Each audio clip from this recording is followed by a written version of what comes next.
अगर मैं आपसे कहूं कि एक रात ऐसी है जब ब्रह्मांड आपके इशारों पर चलता है, जब भगवान शिव स्वयं आपकी इच्छाओं को सुनने के लिए तत्पर रहते हैं और वो रात बस कुछ ही दिनों दूर है, तो क्या आप तैयार हैं? सावन की पूर्णिमा सिर्फ एक तिथि नहीं है, ये एक अवसर है अपने भाग्य को बदलने का। इस वीडियो में हम आपको एक ऐसा प्राचीन अनुष्ठान बताएंगे जिसे करने से आपके जीवन की दिशा ही बदल सकती है। सावन की पूर्णिमा सिर्फ एक खूबसूरत रात नहीं है, यह अपार ब्रह्मांडीय शक्ति की रात है। यह एक दिव्य अवसर है जब भगवान शिव की ऊर्जा अपने चरम पर मानी जाती है, जो आपकी गहरी इच्छाओं को प्रकट करने में आपकी मदद करने के लिए तैयार रहती है। हम एक ऐसे समय की बात कर रहे हैं जब ब्रह्मांड आपकी मदद करने के लिए साजिश करता है, जब हमारी दुनिया और आध्यात्मिक दुनिया के बीच का पर्दा सबसे पतला होता है। इस वर्ष सावन के महीने की पवित्र पूर्णिमा शनिवार 9 अगस्त 2025 को पड़ रही है। अब यह जानना महत्वपूर्ण है कि आप कहाँ हैं। इस पर निर्भर करते हुए आपका सावन कैलेंडर अलग हो सकता है। उत्तर भारत में पूर्णिमात कैलेंडर का पालन करने वालों के लिए यह पूर्णिमा पवित्र महीने के शक्तिशाली अंतिम दिन का प्रतीक है। दक्षिण और पश्चिम भारत में अमात कैलेंडर का उपयोग करने वाले अन्य लोगों के लिए सावन का महीना जारी रहता है, लेकिन यह पूर्णिमा अभी भी अनुष्ठानों के लिए एक अविश्वसनीय रूप से शक्तिशाली समय है। किसी भी तरह यह एक ऐसी रात है जो एक बच्चे आध्यात्मिक नवीनीकरण के रूप में कार्य कर सकती है। इस वीडियो में मैं आपको एक सरल चरण दर चरण अनुष्ठान के माध्यम से मार्गदर्शन करूंगी, जो आप इस अविश्वसनीय चंद्र ऊर्जा को प्रसारित करने, जो आपको रोक रहा है, उसे मुक्त करने और उन दिव्य आशीर्वादों को अनलॉक करने के लिए घर पर ही कर सकते हैं, जो आपकी वास्तविकता को बदलने में मदद कर सकते हैं। आपको विशेषज्ञ होने की आवश्यकता नहीं है, आपको बस एक खुले दिल और बदलाव की सच्ची इच्छा की जरूरत है। हम इस रास्ते पर एक साथ चलेंगे और मैं आपका मार्गदर्शन बनूंगी। अनुष्ठान शुरू करने से पहले आइए जानें कि इस रात को इतना गहरा शक्तिशाली क्यों माना जाता है। क्यों को समझना ही आपके अनुष्ठान को उसकी वास्तविक शक्ति देता है। मैं यहाँ आपके मित्र और मार्गदर्शक के रूप में इस प्राचीन ज्ञान से जुड़ने में आपकी मदद करने के लिए तैयार। सबसे पहले आइए सावन के महीने के बारे में बात करते हैं, जिसे श्रावण मास भी कहा जाता है। यह पूरा महीना भगवान शिव को समर्पित है। प्राचीन ग्रंथ समुद्र मंथन की कहानी बताते हैं, जो ब्रह्मांडीय महासागर का महान मंथन था। इस महाकाव्य घटना के दौरान हलाहल नामक एक घातक विष निकला, जो इतना जहरीला था कि उसे पूरी सृष्टि को खतरे में डाल दिया। अन्य देवता डर से पीछे हट गए। भगवान शिव ने अपनी अनंत करुणा में ब्रह्मांड को बचाने के लिए विष पी लिया। उनका गला नीला हो गया, जिससे उन्हें नीलकंठ नाम मिला। विष की तीव्र गर्मी को शांत करने के लिए देवताओं ने उन्हें जल चढ़ाया और सबसे महत्वपूर्ण बात, चंद्रदेव उनके सिर पर आकर बैठ गए, जिससे एक सुखदायक शांत ऊर्जा प्रदान हुई। सावन वह महीना है जब हम निस्वार्थ करुणा के इस अविश्वसनीय कार्य का सम्मान करते हैं। अब चलिए पूर्णिमा की शक्ति को जोड़ते हैं। पूर्णिमा चरम ऊर्जा, पूर्णता और अभिव्यक्ति का समय है। यह एक चक्कर के उच्च बिंदु का प्रतिनिधित्व करता है। एक ऐसा समय जब दिव्य ऊर्जाएं सबसे शक्तिशाली और आशीर्वाद आसानी से उपलब्ध माना जाता है। यह हर चीज पर प्रकाश डालता है, हमारी भावनाओं, हमारे अंतर्ज्ञान और हमारी गहरी इच्छाओं पर। जब आप सावन की पवित्र ऊर्जा को पूर्णिमा की प्रबंधक शक्ति के साथ मिलाते हैं, तो आपको अविश्वसनीय महत्व की एक ब्रह्मांडीय घटना मिलती है। उत्तर भारत में रहने वालों के लिए सावन पूर्णिमा इस पवित्र महीने का अंतिम और सबसे शक्तिशाली दिन है, और इस रात को अनुष्ठान करने से पूरे महीने शिव की पूजा करने का लाभ मिलता है। सभी के लिए पूर्णिमा की ठंडी दिव्य ऊर्जा भगवान शिव की ऊर्जा का पूरी तरह से पूरक है, जो इसे उनसे जुड़ने, उनका आशीर्वाद लेने और अपने जीवन में सकारात्मक परिवर्तन को आमंत्रित करने के सर्वोत्तम समयों में से एक बनाती है। अब जब आप इस रात की अपार शक्ति को समझ गए हैं, तो हमें इसे प्रसारित करने के लिए तैयार होने की आवश्यकता है। किसी भी अनुष्ठान की सफलता वास्तव में आपके स्थान और आपकी तैयारी में निहित है। इसे मंच तैयार करने और उस दिव्य ऊर्जा का सम्मान करने के रूप में सोचें जिसे आप आमंत्रित कर रहे हैं। सबसे पहले आइए उन वस्तुओं को इकट्ठा करें जिनकी आपको आवश्यकता होगी। ये केवल वस्तुएं नहीं है, वह आपकी ऊर्जा और इरादों को केंद्रित करने का उपकरण है। भगवान शिव की एक छवि या एक लिंग, यह आपकी भक्ति का केंद्र बिंदु होगा। एक साफ बेदी या मेज, बस एक छोटा साफ स्थान जिसे आप अपनी पूजा के लिए समर्पित कर सकते हैं। अभिषेकम के लिए आपको पानी, यदि आपके पास हो तो गंगा जल बहुत अच्छा है, कच्चा दूध, शहद, दही और घी की आवश्यकता होगी। इन 5 वस्तुओं को एक साथ पंचामृत कहा जाता है, जो 5 अमृत है। पवित्र प्रसाद, कुछ बेल या बिल पत्र अवश्य होने चाहिए, क्योंकि ये भगवान शिव को बहुत ही प्रिय है। यदि आप कर सकते हैं तो कुछ धतूरे के फूल भी खोजें। इसके अलावा धूप, घी के साथ एक छोटा दीपक या दिया और प्रसाद के लिए कुछ फल या मिठाई, एक धन्य भेंट रखें।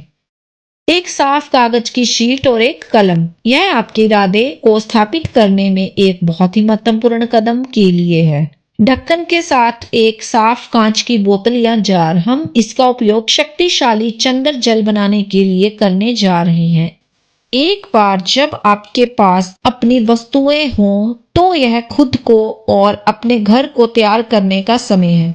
अनुष्ठान से पहले अपने घर को अच्छी तरह से साफ करें। अपने भौतिक स्थान को अव्यवस्था मुक्त करना आपके मन और आत्मा को साफ करने का एक शक्तिशाली तरीका है। एक साफ जगह बस बेहतर महसूस कराती है और सकारात्मक ऊर्जा को आमंत्रित करती है। 9 अगस्त की शाम को स्नान करें। जैसे ही पानी आपके ऊपर से बहता है, कल्पना करें कि यह सभी तनाव, नकारात्मक और किसी भी ऊर्जावान गंदगी को धो रहा है जिसे आप ढो रहे हैं। साफ ताजे कपड़े पहने, शायद सफेद जैसे हल्के रंग में, जो पवित्रता और चंद्रमा की ऊर्जा से जुड़ा है। यह तैयारी कोई काम नहीं है, यह स्वयं अनुष्ठान की शुरुआत है। यह आप ब्रह्मांड को संकेत दे रहे हैं कि आप उसके आशीर्वाद प्राप्त करने के लिए तैयार हैं। हमारे स्थान और स्वयं को तैयार करने के साथ आइए पवित्र अनुष्ठान करें। अपनी बेदी खोजें और आराम से बैठें। एक पल के लिए अपनी आंखें बंद करें, एक गहरी सांस लें और दिन की चिंताओं को जाने दें। अब आप एक पवित्र स्थान पर हैं। एक स्पष्ट इरादे के बिना एक अनुष्ठान सिर्फ रस्मों को पूरा करना है। आपका इरादा इसे शक्ति देता है। अपनी कलम और कागज लें, उसके ऊपर लिखें कि आप क्या छोड़ना चाहते हैं। विशिष्ट बने। क्या यह एक डर है, एक सीमित करने वाली धारणा, एक दर्दनाक स्मृति, आत्म तोड़फोड़ का एक पैटर्न? इसे लिख लें, इसे स्वीकार करें। इसने आपको जो सबक सिखाया है उसके लिए धन्यवाद दें और घोषणा करें कि आप इसे जाने देने के लिए तैयार हैं। कागज के निचले आधे हिस्से पर लिखें कि आप क्या प्रकट करना चाहते हैं।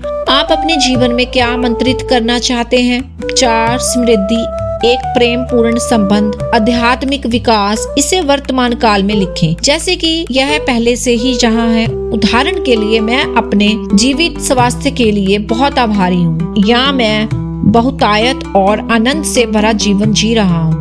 लिखते समय इस नई वास्तविकता की भावनाओं को वास्तव में महसूस करें। अब इस कागज को मोड़ें और इसे अपनी वेदी पर रखें।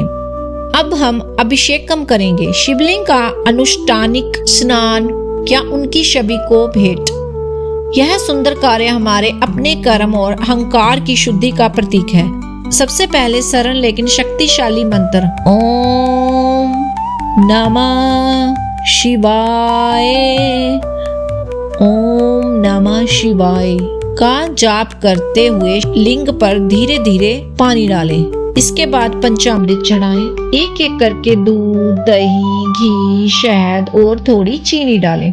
प्रत्येक भेंट के साथ अपना जाप जारी रखें। कल्पना करें कि ये पवित्र अमृत आपकी आत्मा को शुद्ध कर रहे हैं। इसके बाद लिंग को धोने के लिए फिर से साफ पानी डालें। अब धीरे धीरे बेल पत्र और आपके पास जो भी फूल हैं उन्हें लिंग पर रखें। अपनी धूप और अपना घी दीपक जलाएं। दीपक का प्रकाश अंधकार और अज्ञान को दूर भगाने का प्रतीक है। अब महामृत्युंजय मंत्र का जाप करके पवित्र ध्वनि के माध्यम से जुड़ने का समय है। यह वेदों के सबसे शक्तिशाली उपचार और सुरक्षात्मक मंत्रों में से एक है। यह भय पर विजय पाने, सुरक्षा प्रदान करने और स्वास्थ्य और लंबी आयु प्रदान करने में मदद करने के लिए जाना जाता है। इस मंत्र का 108 बार जाप करें। यदि आपके पास है तो गिनती रखने के लिए रुद्राक्ष माला का उपयोग कर सकते हैं, लेकिन यदि आपके पास नहीं है तो चिंता ना करें। आपका इरादा ही वास्तव में मायने रखता है। जैसे ही आप जाप करते हैं, अपने शरीर और अपने स्थान के माध्यम से कंपन का महसूस करें, जो आपके चारों ओर दिव्य सुरक्षा का एक कवच बनाता है। यह मंत्र आपको सीधे भगवान शिव की जीवनदायिनी और मुक्तिदायक ऊर्जा से जोड़ता है। पूजा को समाप्त करने के लिए छवि या लिंग के सामने दक्षिणाव्रत गति में जला हुआ दीपक घुमाकर एक साधारण आरती करें। आपके द्वारा अलग रखे गए फल या मिठाई चढ़ाएं। यह प्रसाद है, दिव्य आशीर्वाद से युक्त भोजन। आप इसे बाद में अपने परिवार के साथ साझा कर सकते हैं। आपकी पूजा हो चुकी है। अब हम पूर्णिमा की सुंदर शक्तिशाली ऊर्जा के साथ सीधे काम करेंगे। एक खिड़की, एक बालकनी पर जाएं, जहां आप चंद्रमा को देख सकते हैं, या कम से कम चांदनी आकाश को। अपने साथ पानी की कांच की बोतल ले जाएं। पूर्णिमा अनुष्ठान को पूरा करने के लिए चंद्रमा को अर्घ्य जल भेंट देना पारंपरिक है। अपने हाथों में या एक छोटे बर्तन में थोड़ा पानी लें, चंद्रमा को देखें और इसे पृथ्वी पर या एक पौधे के गमले में डालकर अर्पित करें।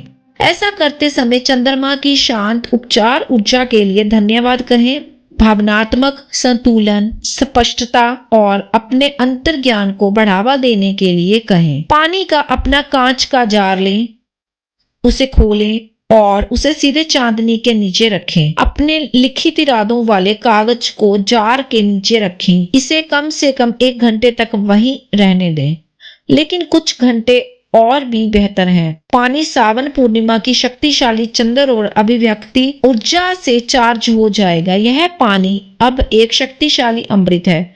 आप उस चंद्र ऊर्जा को एकीकृत करने के लिए इसे अगले कुछ दिनों में पी सकते हैं। अपने स्नान में एक छींटा डाल सकते हैं या स्थान को साफ करने के लिए इसे अपने घर के चारों ओर छिड़क सकते हैं। अगर बादलों के कारण या जहां मैं रहता हूँ वहां चंद्रमा नहीं देख सकता तो क्या होगा? चिंता मत करो, ऊर्जा बादलों या दीवारों से अब रुद्र नहीं होती है। शक्तिशाली चंद्र ऊर्जा वायुमंडल को भर देती है। चाहे आप चंद्रमा को देख सके या नहीं, आपका विश्वास, ध्यान और इरादा इस अनुष्ठान के लिए वास्तविक शक्ति स्रोत है। बस अपना पानी बाहर या खिड़की पर रखें, यह जानते हुए कि ऊर्जा इसे भर रही है। ब्रह्मांड आपके इरादों को सुनता है, ना कि केवल वह जो आपकी आंखें देख सकती हैं। आपने अब सावन पूर्णिमा की ब्रह्मांडीय शक्तियों के साथ खुद को संरेखित करने के लिए एक शक्तिशाली प्राचीन अनुष्ठान पूरा कर लिया है। आपने जिसे जारी करने की आवश्यकता है उसे साफ करने के लिए काम किया है, और जिसे आप प्रकट करना चाहते हैं उसके लिए बीज बोए हैं। अब प्रक्रिया पर भरोसा करें। आने वाले दिनों और हफ्तों में संकेतों, नए अवसरों और अपने जीवन में सकारात्मक बदलाव के लिए खुले रहें।